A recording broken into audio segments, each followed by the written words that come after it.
नमस्कार दोस्तों, स्वागत है आपका मेरे अपने चैनल में जिसका नाम है कश्यप्स बुक। अगर आप ये वीडियो देख रहे हैं तो यकीनन आप एक बुक लवर हैं और जिस बुक के बारे में आज बात करने जा रहा हूँ, चाहे आपने वो बुक पढ़ी है चाहे नहीं पढ़ी है, लेकिन आपने उस बुक का नाम ज़रूर सुना होगा जिसका नाम है think and grow rich by Napoleon Hill. दोस्तों, इस बुक की मिलियंस ऑफ कॉपी सोल्ड हो चुकी है और राइटर ने इस बुक के ज़रिए लाखों करोड़ों लोगों की ज़िंदगी बदल दी है। राइटर ने इस बुक में कुछ ऐसे स्टेप्स दिए हैं जिनको फॉलो करके एक पर्सन अपनी ज़िंदगी में जितना अमाउंट चाहे उतना अर्न कर सकता है। नेपोलियन हिल जो कि इस बुक के राइटर हैं, वो बुक की शुरुआत में लिखते हैं कि ये बुक एंड्रू कार्ने से इंस्पायर होकर लिखी थी। एंड्रू जो कि उस समय के वेल्दिएस्ट और रिचेस्ट पर्सन में से एक थे। राइटर कहते हैं कि उन्होंने ये बुक लिखने से पहले उन्होंने उसी टाइम पीरियड के 500 से ज़्यादा अमीर लोगों से बातें की थी, उनसे जानने की कोशिश की थी उन्होंने अपनी ज़िंदगी में इतनी सक्सेस कैसे हासिल कर ली। और जो बातें, जो टिप्स सब में कॉमन थे, राइटर ने उन सब बातों को इस बुक में लिखा है। तो कौन से वो टिप्स थे, कौन सी वो बातें थी, कौन से वो स्टेप्स थे जिनको फॉलो करके एक आदमी अपनी ज़िंदगी में जितना अमाउंट चाहे, जितना पैसा चाहे कमा सकता है, आइए जानते हैं। राइटर ने ऐसे 8 स्टेप्स के बारे में बताया है जिनको फॉलो करके, जिनको अपनी लाइफ में इम्प्लीमेंट करके एक आदमी ज़िंदगी में सक्सेस हासिल कर सकता है। वो स्टेप्स हैं: number 1 desire, faith, auto suggestion, specialised knowledge, imagination, organised planning, decision and persistence. आइए इन स्टेप्स को डिटेल बाय डिटेल जानते हैं। पहला है desire. According to writer, desire is the first step toward richness, यानी कि ये आपका अपनी अमीरी की तरफ उठाया गया पहला कदम है। डिज़ायर कोई उम्मीद नहीं है, कोई आशा नहीं है कि मुझे कहीं से इतना सारा पैसा आ जाए या फिर मेरी कोई लॉटरी लग जाए। नहीं, डिज़ायर मतलब राइटर कहते हैं कि ये आपके अंदर की वो आग है जो आपको सोने नहीं देती। आपको पहले ये डिसाइड करना पड़ेगा कि आप जिंदगी में कितना पैसा कमाना चाहते हैं। अगर आप कहें कि मैं बहुत सारा पैसा कमाना चाहता हूँ, उससे बात नहीं बनेगी। आपको अपने मन में कहीं ना कहीं अमाउंट फिक्स करना पड़ेगा कि आप अपनी लाइफ में कितना पैसा कमाना चाहते हैं कि जब वो पैसा आपके पास आ जाए तो आपको एक सेटिस्फेक्शन मिल जाए, आपको हैप्पीनेस मिल जाए। इस स्टेप को समझाने के लिए राइटर एक एग्जाम्पल लेते हैं एडविन सी बार्न्स की। एडविन जो कि थॉमस अल्वा एडिसन के साथ काम करना चाहता है, लेकिन वो एडिसन को बिल्कुल भी जानता नहीं है और उससे बहुत दूर रहता है। लेकिन उसके अंदर कहीं ना कहीं ये डिजायर हो चुकी है जिसको उसने मान लिया कि वो जिंदगी में एडिसन के साथ काम करना चाहेगा। वो उसके असिस्टेंट के तौर पे काम नहीं करना चाहता, उसके ऑफिस में काम नहीं करना चाहता, वो एडिसन के साथ बिजनेस करना चाहता है। सुनने में ये बात काफी अजीब लगती है, एक पर्सन जो कि एडिसन के साथ काम करना चाहता है, जो उसको जानता तक नहीं है, और एडिसन उस टाइम के काफ़ी रिचेस्ट पर्सन थे। लेकिन एडविन ने कहीं ना कहीं अपने दिलो दिमाग में ये बात उठा ली थी कि उन्होंने एडिसन के साथ काम करना ही है। एडविन ने जब अपना मन बना लिया कि वो किसी ना किसी तरीके से जाके एडिसन के पास जाएगा, उनसे बात करेगा, लेकिन उसके आगे 2 प्रॉब्लम्स थी। एक तो एडविन के पास उस शहर में जाने के तक का किराया नहीं था, और दूसरी बात ये थी कि एडविन उस शहर में किसी को जानता तक नहीं था। राइटर कहते हैं कि ये 2 बातें किसी ना किसी पर्सन के दिल तोड़ने के लिए काफी है कि वो हार के बैठ सकता है कि मेरे पास रिसोर्सेज की कमी है, मैं ये नहीं कर पाऊंगा। लेकिन एडविन इस बात से बिल्कुल घबराया नहीं। वो किसी ना किसी तरीके से मैनेज करके एडिसन के पास पहुंचा।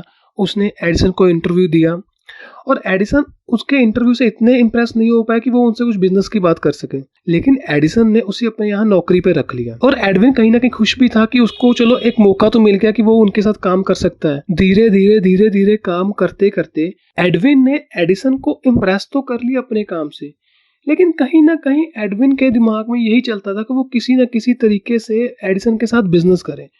वो यहाँ पे एडिसन के साथ बिजनेस करने को आया था, उनके अंडर काम करने को नहीं। और वो हर दिन इसी सोच में लगा रहता, उसी मौके की तलाश में रहता, कैसे वो अपने दिमाग को यूज करके एडिसन के साथ बिजनेस कर सकता है। कोई अपॉर्चुनिटी की तलाश में रहता था, लेकिन ये अपॉर्चुनिटी उसको बहुत ही जल्दी मिल गई जब एडिसन ने एक डिटेक्टिंग मशीन बनाई और उनके सेल्समैन ने वो मशीन बेचने से मना कर दिया। उनके सेल्समैन ने कहा कि ये मशीन को बेचना मुश्किल है, लेकिन एडविन को लगा वो ये कर सकता है। उन्होंने एडिसन से इस बारे में बात की और एडिसन ने वो मशीन का ऑर्डर एडविन को दे दिया। उन्होंने एडविन से बोला कि वो जितनी मशीन हो सकती हैं सोल्ड करने की कोशिश करें। एडविन ने अपना दिमाग लगाते हुए ना जाने उनकी उम्मीद से ज्यादा मशीनें सोल्ड कर दी। इस बात से खुश होकर एडिसन ने पूरे सेल के सामने उसकी तारीफ भी की और उसको कॉन्ट्रैक्ट दे दिया कि पूरे नेशन में इसको डिस्ट्रीब्यूट करने का।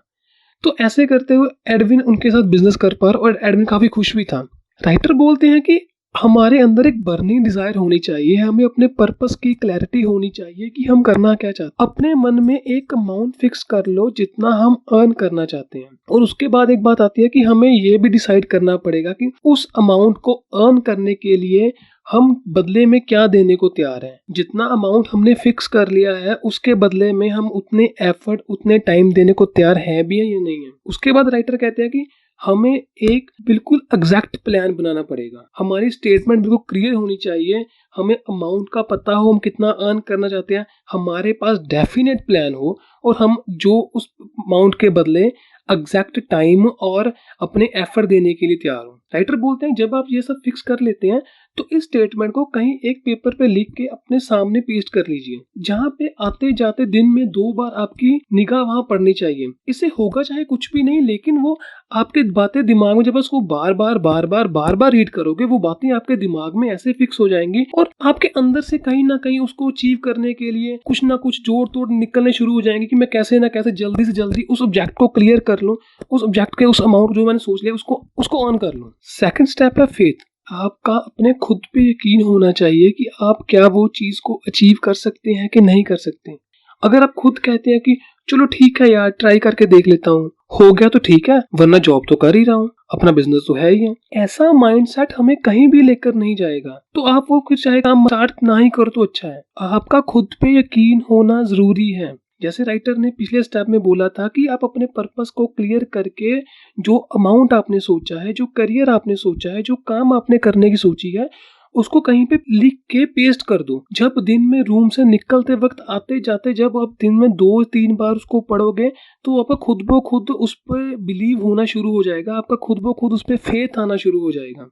राइटर कहता है कि फेथ मस्ट है, आपको खुद पे यकीन होना चाहिए। किसी काम को करने से पहले आप खुद श्योर होने चाहिए। नेक्स्ट स्टेप है ऑटो सजेशन। ये वर्ड अपने आप में ही क्लियर है, खुद को समझाना। राइटर इस स्टेप में लिखते हैं the influencing the subconscious mind is auto suggestion. अपने सबकॉन्शियस माइंड में ये बातें बिठाना कि मैंने जो काम सोचा है, मैंने जो अमाउंट अर्न करने का सोचा है वो मैं गेन कर लूंगा, that is called auto suggestion. अब हम खुद पे बिलीव कैसे करें, खुद को यकीन कैसे दिलाएं, खुद दिन रात कैसे एक करके मेहनत करें। राइटर ने इसमें टिप्स दी है कि आपने जो अमाउंट सोचा है अर्न करने के लिए, आप जो जिंदगी में बनना चाहते हैं, आप सोच लीजिए आपने वो पैसा कमा लिया है, आप वैसे बन चुके हैं, आप उस तरीके से बिहेव करना शुरू करिए। शायद सुनने में ये बात थोड़ी सी अजीब भी लगती है कि यार जो पैसा मेरे पास है ही नहीं, जो मैंने कमाया ही नहीं, जो जैसा मैं हूं ही नहीं, वैसा कैसे बन पाऊंगा, और ऐसा सोचने से होगा भी क्या, लोग मुझे पागल बोलेंगे। पर राइटर कहते हैं कि जब हम धीरे धीरे इस तरह से बिहेव करना शुरू कर देंगे,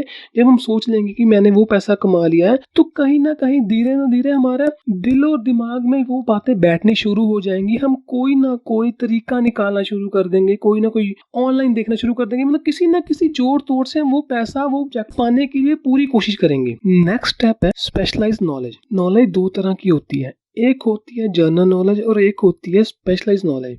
जनरल नॉलेज लाइक दैट जैसे हमें स्कूल में पढ़ाया जाता है ना, पॉलिटी, हिस्ट्री, ज्योग्राफी, हर फील्ड की थोड़ी थोड़ी नॉलेज। लेकिन राइटर कहते हैं कि जनरल नॉलेज हमें पैसा प्रोड्यूस करके नहीं दे पाती। स्पेशलाइज्ड नॉलेज जो कि पर्सन एक पर्टिकुलर फील्ड में एक्सपर्ट है, जैसे लोग अपने कोई इलेक्ट्रीशियन का काम करते हैं, कारपेंटर का काम करते हैं, उनको पास एक स्पेशलाइज्ड नॉलेज है एक पर्टिकुलर फील्ड की। राइटर कहते हैं कि अगर हम स्पेशलाइज्ड नॉलेज को एक डेफिनेट प्लान दें, एक प्रॉपर वे से एग्जीक्यूट कर सकें, हमें पता है उस काम को प्रोफेशन में कैसे कन्वर्ट करना है, तो हमें उस स्पेशलाइज्ड नॉलेज से अर्निंग हो सकती है। लेकिन जनरल नॉलेज के केस में ऐसा नहीं होता। जनरल नॉलेज बहुत कम ही केसों में हमें मनी प्रोड्यूस करके देती है। इसी बात को समझाने के लिए राइटर ने हेनरी फोर्ड की एग्जांपल दी है। एक बार शिकागो न्यूज़पेपर ने हेनरी फोर्ड को एन इग्नोरेंट पैसिविस्ट लिख दिया। इसी बात से गुस्सा होकर हेनरी फोर्ड ने उस न्यूज़पेपर कंपनी पे केस कर दिया और जब वो कोर्ट में आए तो न्यूज़पेपर के कंपनी के वकील ने हेनरी फोर्ड से जनरल नॉलेज के क्वेश्चन पूछने शुरू कर दिए। फर्स्ट क्वेश्चन तो उन्होंने ये पूछा हेनरी फोर्ड से कि 1776 में यूएसए ने अपने कितने सोल्जर वॉर के लिए भेजे। इस बात का आंसर उन्हें पता भी नहीं था हेनरी फोर्ड को। और इसी तरह से 3 से 4 इस तरह के क्वेश्चन पूछने शुरू किए। तब हेनरी फोर्ड ने इन बातों को सुन के एक आंसर दिया और वो आंसर शायद कोर्ट में बैठे हर आदमी ने उनकी बात से एग्री किया। हेनरी फोर्ड ने कहा कि मेरे अपने ऑफिस में मेरे टेबल के पे एक मशीन पड़ी है जिसमें 5 से 6 बटन है। उन बटन को प्रेस करके एक पर्टिकुलर फील्ड का एक्सपर्ट पर्सन मेरे सामने आ जाता है और उससे मैं जो भी उसकी फील्ड का पूछूं वो उसके आंसर देता है। तो हेनरी फोर्ड ने कहा मैं अपना समय उन बातों पे क्यों लगाऊं जिसके लिए मैंने ऑलरेडी पर्सन्स हायर किए हुए हैं जो मेरे पास उन क्वेश्चंस का आंसर देने को तैयार है और जो मेरे को बिना समय लगाए बिना दिमाग लगाए जिन बातों का आंसर मिल सकता है। और बजाय मैं उन बातों पे क्यों ना दिमाग लगाऊं कि अपने बिजनेस को बड़ा करने के लिए, कुछ इनोवेशन के लिए, अपने बिजनेस को एक्सपैंड करने के लिए समय क्यों ना लगाऊं। हेनरी फोर्ड की बात सुन के सामने वाले वकील के पास इस बात का कोई जवाब नहीं था और कहीं ना कहीं हेनरी फोर्ड की बात सही भी थी। नॉलेज कभी भी पैसा प्रोड्यूस नहीं कर पाती जब तक आप उसे प्रॉपर प्लानिंग के साथ एग्जीक्यूट नहीं कर पाते। राइटर इस बुक में बार बार यही बात बोलते हैं कि any idea converted into cash with the power of definite purpose and planning. Next step है इमेजिनेशन। इन शॉर्ट राइटर कहना चाहते हैं कि अगर आप सोचते हो कि हार्ड वर्क आपको अमीर बना देगा, बिजी शेड्यूल आपको अमीर बना देगा, तो ये सही नहीं। आपको अमीर बनने के लिए, सक्सेसफुल पर्सन बनने के लिए अपने डे रूटीन जॉब से कुछ हट के करना पड़ेगा। के लिए ऑफिस से घर आकर कुछ अलग फील्ड में मेहनत करनी पड़ेगी। राइटर इस स्टेप में बोलते हैं कि आपको खुद को इमेजिन करना पड़ेगा कि आप वो सब कर सकते हो कि नहीं कर सकते। आपको खुद को अमीर आदमी सोचना पड़ेगा, आपको खुद को इमेजिनेशन करनी पड़ेगी। जैसे फर्स्ट स्टेप में बोला था कि वो चीज़ें बार बार रिकॉल करनी पड़ेगी। इस स्टेप को समझाने के लिए राइटर डॉक्टर गन सॉलस का एग्जाम्पल लेते हैं। गन सॉलस जो कि कॉलेज में एज ए प्रोफेसर का काम करते हैं लेकिन वो अपनी जॉब से खुश नहीं है। वो देखते हैं कि हमारे करंट एजुकेशन सिस्टम में काफ़ी लूप होल्स हैं, मतलब हम वही पुराने तरीकों को फॉलो कर रहे हैं, एजुकेशन की क्वालिटी नहीं है। वो सोच रहे हैं कि वो उनके पास अगर $1 मिलियन आ जाए तो वो अपनी एक नई यूनिवर्सिटी शुरू करके अपने स्टूडेंट्स को एक प्रैक्टिकल वे से पढ़ा सकते हैं। लेकिन बात तो यही थी कि $1 मिलियन आए तो आए कहाँ से।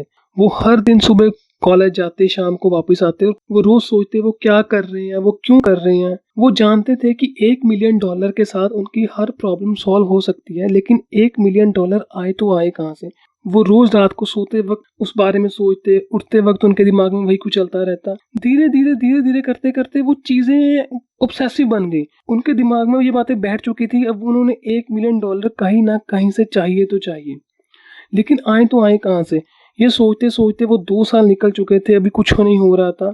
तो एक बार उन्होंने खुद में सोचा कि अब बस बहुत हो गया। अब उन्होंने $1 मिलियन कमाने हैं और वो भी सिर्फ 1 हफ्ते में। जी आपने बिल्कुल सही सुना, 1 हफ्ते में। लेकिन 1 हफ्ते में $1 मिलियन आएंगे कैसे? जो 2 साल से नहीं आ पाए वो 1 हफ्ते में कैसे आ जाएंगे? लेकिन डॉक्टर गंसोलस कहते हैं कि जब उन्होंने अपने मन में एक स्पेसिफिक टाइम सोच लिया कि मैंने इस टाइम पीरियड के दौरान वो पैसा कमा लेना है, तो एक अजीब सा कॉन्फिडेंस उनके अंदर भर गया जो शायद उन्होंने कभी लाइफ में फील नहीं किया था। तो बोलते हैं कि जब हम अपने एक टाइम क्लियर कर लेते हैं, हम सोच लेते हैं कि हमें ये काम इतने टाइम में करना है, तो एक अजीब सी पावर, एक अजीब सी शक्ति हमारे अंदर भर जाती है जो खुद ब खुद हमें वो काम करने के लिए कहती है। धीरे धीरे करते करते डॉक्टर गंसोलस ने न्यूज़पेपर में इश्तिहार दिया कि वो एक स्पीच देना चाहते हैं और उस स्पीच का नाम है what I would do if I had $1 million, कि अगर मेरे पास $1 मिलियन हो तो मैं उसके साथ क्या कर सकता हूँ। डॉक्टर कहते हैं कि उनको स्पीच तैयार करने में कोई दिक्कत नहीं आई, कोई परेशानी नहीं आई, क्योंकि वो ऑलरेडी 2 साल से अपने मन में वो स्पीच तैयार कर चुके थे। जैसे ही वो स्पीच वाला डे धीरे धीरे पास आता रहा, वो और कॉन्फिडेंट होते रहे, क्योंकि वो अपने दिलो दिमाग में, अपने सबकॉन्शियस माइंड में ये बात समझा चुके थे कि उनके पास ऑलरेडी $1 मिलियन है और वो उनसे कुछ बड़ा कर सकते हैं, उनसे वो सक्सेस पा सकते हैं। डॉक्टर कहते हैं जब उनकी स्पीच ओवर हुई तब एक 3rd रो में एक पर्सन बैठा था। वो काफी समय से उनकी बातें काफी गौर से सुन रहा था। स्पीच खत्म होते ही वो उनके पास आया और उनसे बोला कि मैं तुम पे यकीन करता हूँ, मुझे पता है कि तुम कुछ ना कुछ कर लोगे उससे, तो कल मेरे ऑफिस में आ जाना, मैं तुम्हें $1 मिलियन का चेक काट के दे दूंगा। अगले दिन डॉक्टर उनके ऑफिस में गए और उन्होंने उसको $1 मिलियन का चेक दे दिया। डॉक्टर काफ़ी हैरान थे कि जो चीज़ वो 2 साल से सोच रहे थे, जो चीज़ वो 2 साल से पाने को, लेकिन जैसे ही उन्होंने अपने मन में डिसाइड किया कि ये 1 हफ्ते में पा लेंगे, जैसे ही उन्होंने डिसाइड किया, उन्होंने उसके चौथे दिन ही वो चेक पा लिया। चेक लेके डॉक्टर गोंसाल्विस काफ़ी खुश थे। जो $1 मिलियन उन्होंने सोचे थे, वो 2 साल से ट्राई कर रहे थे, लेकिन उन्होंने उस चेक को पा लिया था, वो भी विदिन वीक में। राइटर कहते हैं ये सिर्फ एक ही वजह से पॉसिबल हो पाया, उनकी अपनी स्ट्रॉन्ग बर्निंग डिजायर से। उन्हें खुद पे इतना बिलीव था कि वो इसीलिए सामने वाले पर्सन को खुद पे बिलीव करवा सके और वो अमाउंट ले सके। नेक्स्ट स्टेप है ऑर्गेनाइज प्लानिंग। राइटर कहते हैं कि अगर हमारा पर्पस क्लियर भी है और हमारे पास किसी पर्टिकुलर फील्ड की स्पेशलाइज्ड नॉलेज भी है, लेकिन अगर हम उनको प्रॉपर प्लान के साथ एग्जीक्यूट नहीं कर पाते तो वो नॉलेज किसी काम की नहीं। अब ज़्यादा से ज़्यादा उन लोगों से बात करने की कोशिश करो, उनसे इंटरेक्ट करने की कोशिश करो जो ऑलरेडी उस फील्ड में काम करते हैं जिस फील्ड में आप जाना चाहते हो। हम मोस्टली उन लोगों से सलाह लेते हैं जो हमारे सर्कल में आते हैं, जैसे हमारे फैमिली मेंबर्स, फ्रेंड या रिश्तेदारों से। राइटर कहते हैं कि वो लोग उस फील्ड को नहीं जानते, हम लोगों को उससे बात करनी चाहिए जो ऑलरेडी उस फील्ड में काम कर रहे हैं। हम लोगों को उनसे काफ़ी बार मिलना चाहिए, उनसे उन फील्ड के बारे में पूछना चाहिए। हम लोगों को उनकी गलतियों से काफ़ी कुछ सीखने को मिल सकता है जो उन्होंने अपने करियर की शुरुआत के इनिशियल टाइम में की होंगी। उनकी काफ़ी गलतियों से हम उनसे सीख सकते हैं। नेक्स्ट स्टेप है decision. Opinions are the cheapest commodities on earth, यानी कि किसी को सलाह देना सबसे आसान काम है। और जो लोग जिंदगी में फेल हो जाते हैं वो वही लोग होते हैं जो हर एक पर्सन की बात मानते हैं। जो लोग जिंदगी में कुछ बड़ा कर जाते हैं या सक्सेसफुल हो जाते हैं, उन सब में एक बात बहुत कॉमन होती है, उनकी डिसीजन मेकिंग पावर। वो लोग जब भी अपनी लाइफ में कुछ बड़ा डिसीजन लेते हैं तो उस डिसीजन को लेने से पहले वो उस बारे में प्रॉपर अच्छी तरह से सोचते हैं। उस डिसीजन को क्या क्या इन्फ्लुएंस कर सकता है, इंटरनल फोर्सेस क्या है, एक्सटर्नल फोर्सेस क्या है। वो एकदम से सडन इमोशन में उस डिसीजन को नहीं लेते। और जो लोग जिंदगी में अनसक्सेसफुल होते हैं उनमें ये बात बिल्कुल ऑपोजिट होती है। वो जिंदगी में कुछ भी डिसीजन लेने से पहले अपने हर फ्रेंड से पूछते हैं, अपने फैमिली मेंबर से, अपने हर रिश्तेदार से उस बारे में सलाह लेते हैं और ये बात उन्हें कहीं भी लेकर नहीं जाती। राइटर कहते हैं कि डिसीजन मेकिंग पावर का ना होना उन लोगों के हर फील्ड में पीछे रहने का एक बहुत बड़ा कारण है। तो इसीलिए दोस्तों, अगर आप जिंदगी में कुछ बड़ा करना चाहते हैं, कोई गोल अचीव करना चाहते हैं, तो डिसीजन मेकिंग पावर आप में होनी चाहिए। ये बहुत क्रूशियल रोल प्ले करता है। और लास्ट स्टेप है परसिस्टेंस। अपने एक ही काम को बार बार बार बार बार बार करते रहना। दोस्तों, कई बार क्या होता है, हम किसी पर्टिकुलर काम में बहुत बार फेल हो जाते हैं, 1 बार 2 बार 3 बार। तो राइटर कहते हैं कि अगर किसी काम में मास्टरी करनी है तो हमें बार बार वो काम को करना पड़ेगा। Strong will power and persistence एक डेडली पेयर है। अगर किसी पर्सन में ये दोनों चीजें हैं तो वो जिंदगी में कोई भी गोल अचीव कर सकता है। अब बात ये आती है कि विल पावर आएगी कैसे। अगर मान लीजिए किसी काम को मैं करते वक्त 1 बार फेल हो गया, दूसरी बार फेल हो गया, अगर तीसरी बार फेल, तो शायद चौथी बार वो काम करने को मेरे में हिम्मत ही नहीं रहेगी। लेकिन अगर वो काम करके मेरे को खुशी मिलती है, मैं अंदर से खुश होता हूँ, वो मेरा पैशन है, तो मैं जितनी बार भी फेल हो जाऊंगा मैं दोबारा उठ के वो काम करने लग पड़ूंगा। तो इसलिए राइटर बोलते हैं कि हमें अपने पैशन को फॉलो करना चाहिए अगर हम जिंदगी में हैप्पी रहना चाहते हैं। अपने पैशन को फॉलो कीजिए, उसको प्रोफेशन में कन्वर्ट कीजिए। अगर स्ट्रॉन्ग विल पावर है, अगर हम पूरी मेहनत से काम कर रहे हैं, तो दुनिया की कोई भी ताकत हमें अपने डिसाइड किए हुए गोल को अचीव करने से नहीं रोक सकती। तो ये वो पॉइंट्स है जिनको फॉलो करके एक पर्सन अपनी जिंदगी में कोई भी गोल को अचीव कर सकता है। राइटर ने इन सभी पॉइंट्स को एज ए चैप्टर की फॉर्म में दिए हैं और उसके अलावा उन्होंने कुछ चैप्टर्स और भी दिए हैं जो कि हैं the brain, the sixth sense, the mystery of sex transmission, the 6 cost of fear. अगर मैं इन सब को एक्सप्लेन करने की कोशिश करता तो ये वीडियो काफ़ी लंबा और बोरिंग हो जाता, तो इसलिए मैंने उन पॉइंट्स को स्किप कर दिया है। राइटर ने इस बुक के हर चैप्टर में काफ़ी सारी सक्सेसफुल लोगों की मोटिवेशनल स्टोरीज बताई हैं जिनको रीड करके हम काफ़ी मोटिवेट हो सकते हैं और हमें खुद में फीलिंग आती है कि हम भी अपनी ज़िंदगी में कुछ बड़ा अचीव कर सकते हैं। अगर आप ये बुक को पढ़ना चाहते हैं तो आप डिस्क्रिप्शन में दिए लिंक से उस बुक को बाय कर सकते हैं। और प्लीज़ कमेंट करके ये ज़रूर बताइए कि आपको ये वीडियो कैसी लगी। अच्छी लगी तो लाइक कीजिए, बुरी लगी डिसलाइक कीजिए। And thanks for watching.